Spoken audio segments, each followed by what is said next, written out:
우리는 살면서 목표를 세우고 노력하는 과정을 반복하지만 매번 목표를 이루는 것은 아니지. 노력하면 모든 것이 이루어진다는 것은 단순한 생각이지요. 자신이 원하는 꿈을 이루기 위해 노력 이외의 재능이나 운도 작용하거든요. 노력도 단순하지 않은 개념이지요. 꾸준히 같은 과정을 반복하는 끈기와 실제 성과가 나타나는 발전 과정이 필요하지요. 예를 들어 우리가 노력한다고 모두 올림픽 금메달리스트가 될 없지요. 타고난 재능과 체계적인 훈련이 필요하고 강인한 정신력과 그날의 컨디션과 대진운까지 모든 조건이 맞아야 금메달을 딸 수 있지요. 작은 목표를 이루는 것도 마찬가지죠. 우리가 매일 30분 일찍 일어나 독서하기로 결심했다고 가정해봅시다. 며칠 동안은 의지를 가지고 노력하겠지만 대부분의 사람을 결국 다시 예전처럼 30분 더 잠을 자는 것을 선택할 거예요. 노력하는 것이 의미 없다는 말은 아닙니다. 노력의 결과가 반드시 성공이 아니라는 것이지요. 누구나 어떤 일을 시작하기 전에 실패에 대한 걱정을 하는 것은 당연해요. 우리는 실패를 통해 배우는 것도 있지만 다시 도전하는 것이 두려워지기도 하거든요. 만약 어떤 학생이 명문대 진학이 목표를 정했다면 그 학생이 노력하면 명문대에 진학할 수 있을까요? 학년이 낮고 성적이 우수할수록 가능성이 높아지겠지요. 그런데 성적이 낮은 고3 학생이라면 어떨까요? 현실적으로 그 해에 명문대에 진학하는 것은 어려울 거예요. 그럼 그 학생은 어떻게 해야 할까요?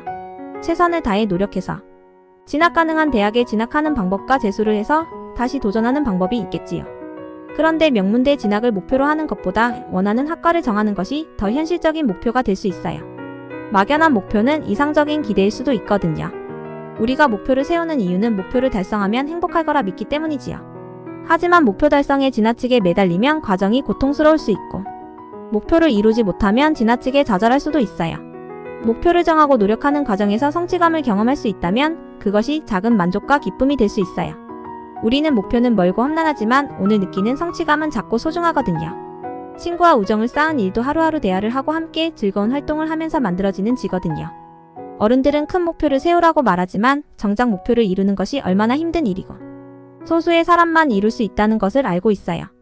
원하는 꿈을 이루지 못했다고 해도 불행해지는 것은 아니지. 오히려 새로운 기회가 될 수 있어요. 누구나 목표를 이루지 못해 좌절하는 경험을 하게 되지요. 하지만 시간이 지나고 나서 그것은 하나의 기회에 불과하다는 것을 알게 되었어요. 지금 목표를 세우고 열심히 노력하는 자세는 좋다고 생각해. 그리고 목표를 이루지 못할까봐 걱정되는 것도 당연하지요. 꿈이 간절할수록 걱정이 커질 수 있어요. 하지만 목표를 이루지 못한다고 인생에서 실패한 것은 아니라고 생각해요. 주변 어른들도 모두 꿈을 이루고 사는 것은 아니거든요.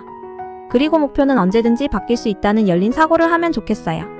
언제나 인생에서는 다른 선택과 대안이 존재하거든요. 자신을 믿어주는 것이 세상에서 가장 어려운 일이지요. 자신을 믿는다는 것은 무엇이든 해낸다는 의미가 아니라 비록 실패하더라도 다시 도전할 수 있다는 의미지요. 심리학에서는 자기 효능감이라고 말해요. 새로운 일에 도전해서 잘 해낼 수 있다고 기대하는 것이지요. 비록 목표를 이루지 못하더라도 도전하는 과정에서 배우는 것이 더 많을 거예요. 마치 고강도 훈련으로 더 강한 힘을 키우는 운동선수가 되는 것과 같아요. 실패하더라도 기꺼이 꿈을 향해 도전하고 너의 용기를 응원할게요. 아무튼 노력.